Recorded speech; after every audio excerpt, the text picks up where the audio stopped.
Over the last few years, I have recorded dozens and dozens of episodes about tips for how to protect a trademark and how best to protect a brand and a trademark.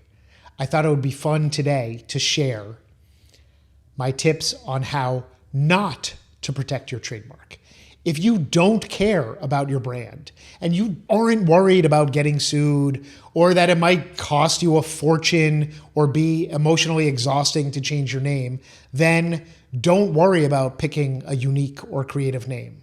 And don't worry about searching it for any possible conflicts. Just, pick the name and go with it. Don't bother to look at anybody else's. Whatever you do, don't file to protect it right away, and maybe don't even ever file to protect it. And if you do file to protect it, definitely don't worry about tracking the status or worrying about the deadlines for when responses are due or anything like that. And definitely don't worry about using the proper symbol. Maybe just use whatever symbol you think, or don't use any symbol next to it to denote any kind of special trademark status.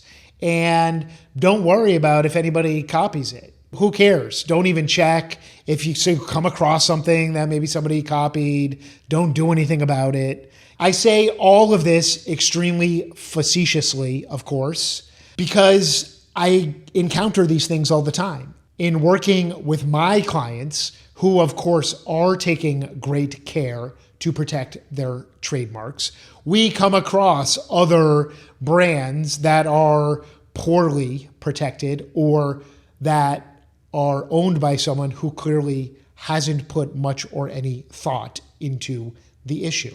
Some people, maybe they're not well informed, or maybe they are well informed, but they think they can get away with anything and it doesn't really apply to them.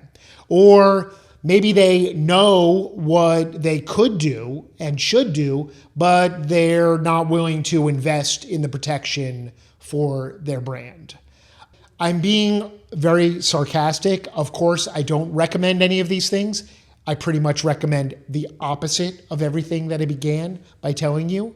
But it is my specialty, my family will tell you, to be sarcastic. So I thought it was only appropriate to record a very sarcastic video finally. And if you want to learn about what to do to protect your brand and your trademark, you can contact me at erikpelton.com. Look for the connect with me button on the top, or you can send a message on whatever platform you're hearing this on, or leave a comment. And of course, if you appreciate my sarcasm, I would genuinely love it if you would like this, subscribe, share it, and help spread the word.